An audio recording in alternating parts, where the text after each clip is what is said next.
Good morning बच्चों। तो coordination number 4, square planar tetrahedral geometrical isomer, ये हमारा टॉपिक चल रहा था। टेट्राहेड्रल ज्योमेट्रिकल आइसोमर नहीं शो करेंगे, कारण क्या है? ज्योमेट्रिकल आइसोमर शो करने के लिए एक मॉलिक्यूल के पास कम से कम दो अलग तरह के बॉन्ड एंगल होने ही चाहिए।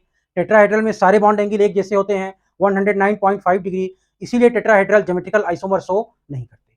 ठीक, अब हम आ रहे हैं स्क्वायर प्लेनर। हम आपको बता चुके हैं, सब कर चुके हैं। दो अच्छे अच्छे सवाल जो आपके प्रीवियस ईयर क्वेश्चन में पूछे गए हैं, इनको आपको करके दिखाना है। 2 मिनट के लिए वीडियो पॉज कीजिएगा, खुद से जो है ट्राई कीजिए, नहीं हो पाए तब वीडियो देखिएगा। तो हम जा रहे हैं इनको लगाने। देखिए, आपका पहला क्वेश्चन है पीटी अमोनिया NH2OH NO2 और PY, NO2 and PY। PY का मतलब पिरिडीन, PY का मतलब बच्चों पिरिडीन। अब अगर इसको आप ABCD मान के करेंगे तो तुरंत हो जाएगा, कौन सी बड़ी बात है। इसको A मान लीजिए, इसको B, इसको C और इसको D।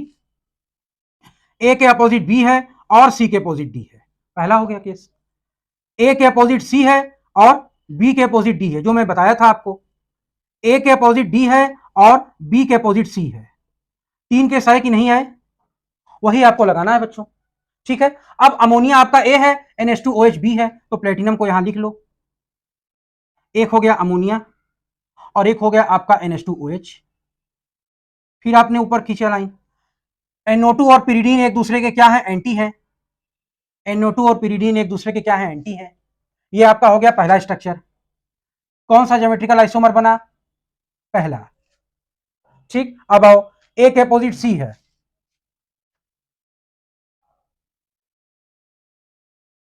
ये ए के अपोजिट सी का मतलब अमोनिया के अपोजिट NO2 है, अमोनिया के अपोजिट NO2 है। और बी के अपोजिट डी का मतलब NH2OH, हाइड्रोक्सिल अमाइन के अपोजिट कौन है? पिरिडीन है। ये आपका दूसरा जो है स्ट्रक्चर बन गया। तीसरा स्ट्रक्चर बना लीजिए, अमोनिया के अपोजिट पिरिडीन है। अमोनिया के अपोजिट कौन है आपका? पिरिडीन। और भी कोई है?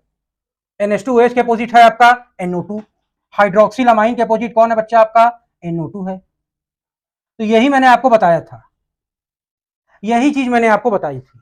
और मैंने कहा था कि जब सारे लिगेंड एक जो है अलग अलग हो, तो फिर हमें सिस और ट्रांस की बात वहां पे नहीं करनी चाहिए। तो यहां हम सिस और ट्रांस की बात नहीं करेंगे और तीन ज्योमेट्रिकल आइसोमर है। अगर ABCD माने होते तो ये सवाल आराम से हो गया होता। वही जो केस बताया है वहीं से उठाना है। अब ये क्या है जो मैंने AB बाइडेंटेड लिगेंड का बनाया था, सिस और ट्रांस, बिल्कुल वही है ये। तो बना के देख लेते हैं, कौन सी बड़ी बात है।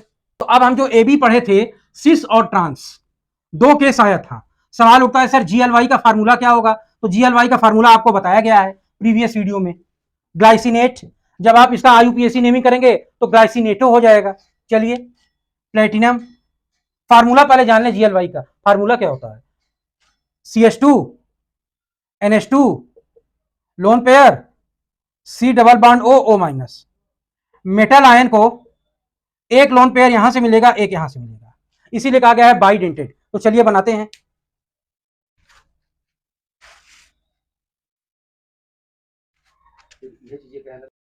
CH2, ये हो गया आपका NH2 और ये हो गया आपका C डबल बॉन्ड O।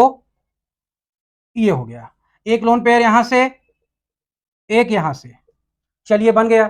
अगली बार यहां पे लिखेंगे CH2, यहां पे लिखेंगे NH2, यहां पे लिखेंगे C डबल बॉन्ड O पे ये रहा। तो एक यहां से देखिए, एक लोन पेयर यहां से गया, एक लोन पेयर यहां से गया। जो सिमिलर लिगेंड हैं वो एक दूसरे के सिस हैं, तो बच्चों इसे हम कहते हैं सिस। आइए दूसरा केस ले लेते हैं। ये आपका प्लेटिनम है। ठीक, यहां पे मैंने CH2 बना दिया, उससे कनेक्ट किया मैंने NH2 को। यहां पे मैंने C डबल बॉन्ड O बना दिया, उससे जोड़ा है मैंने O माइनस को। ये अपना लोन पेयर यहां देगा, ये अपना इलेक्ट्रॉन यहां देगा। अगला केस, अगला केस आपका CH2 को यहीं रखेंगे, रखिए, इसको ऊपर ले जाइए, C डबल बॉन्ड O पे लोन पेयर, और यहां पे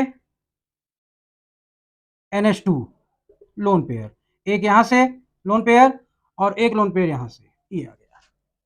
तो ये क्या है, आपके सिमिलर लिगेंड एक दूसरे के एंटी हैं, बन गया ट्रांस। बच्चों अब एक काम मैं करता हूं, जो बार बार बोल रहे हैं वो एक जगह लिख देते हैं, सिस और ट्रांस की डेफिनेशन, फिर हम आगे बढ़ेंगे, कोऑर्डिनेशन नंबर 6 पे आएंगे और उसका ज्योमेट्रिकल आइसोमर फिर हम 1 बाय 1 सारे केस डिस्कस करेंगे। तो पहला हमारा काम है बच्चों, आपको सिस और ट्रांस, बल्कि मैं यही लिख दूं, बार बार रफ भी ना करना पड़े, सिस और ट्रांस में यही लिख दूं। कौन सिस है कौन ट्रांस है? व्हेन सिमिलर लिगेंड,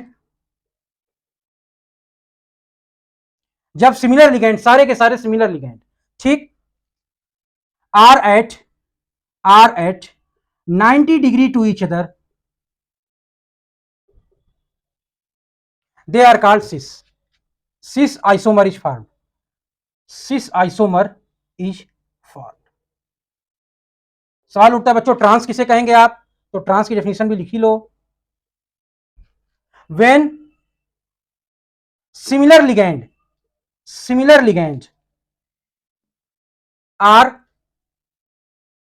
एंटी का मतलब 180 degree to each other, they are called trans isomer is obtained, isomers is formed। तो बच्चों चाहे कोई सा भी स्ट्रक्चर हो, सिस और ट्रांस की यही डेफिनेशन होगी। तो कोऑर्डिनेशन नंबर 4 110% आपका खत्म हो गया। कोई भी सवाल आ जाए, जो केस मैंने बताए हैं ए बी, उन्हीं सवालों में से होगा, उन्हीं केसेस में से होगा। तो केस को अच्छे से गो थ्रू कीजिएगा, फिर सवाल का क्या है, ABCD मान लीजिए, ए मान लीजिए, बी मान लीजिए, सवाल आपका सॉल्व हो जाएगा। 2-4 सवाल मैंने करके भी दिखा दिया। अब हम आएंगे कोऑर्डिनेशन नंबर 6 पे, geometrical isomer in coordination number 6। तो जो हमारा अगला टॉपिक होगा बच्चों,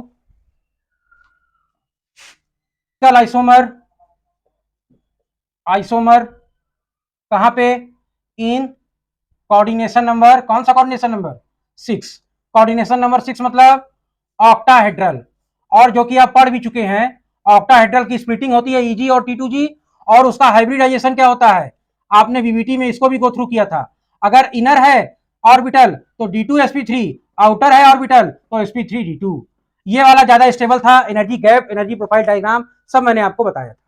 तो यहां हमें पढ़ना है geometrical isomer in coordination number 6, यही हमें गो थ्रू करना है। तो पहला सवाल, सर ज्योमेट्रिकल आइसोमर की कंडीशन क्या होती है, मिनिमम दो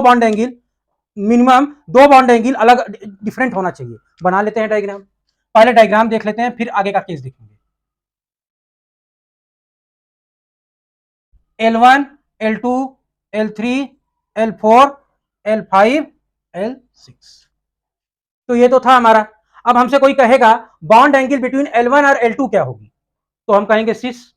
bond angle between 90 degree, L2 और L3 90 degree, L3 and L4 90 degree, between L1 L2 90 degree, L2 L3 ये भी आपका 90 डिग्री। कोई कहेगा L3 L4, हम कहेंगे 90 डिग्री। लेकिन भाई कोई कहे L1 और L4, L1, L4 वहां 180 डिग्री।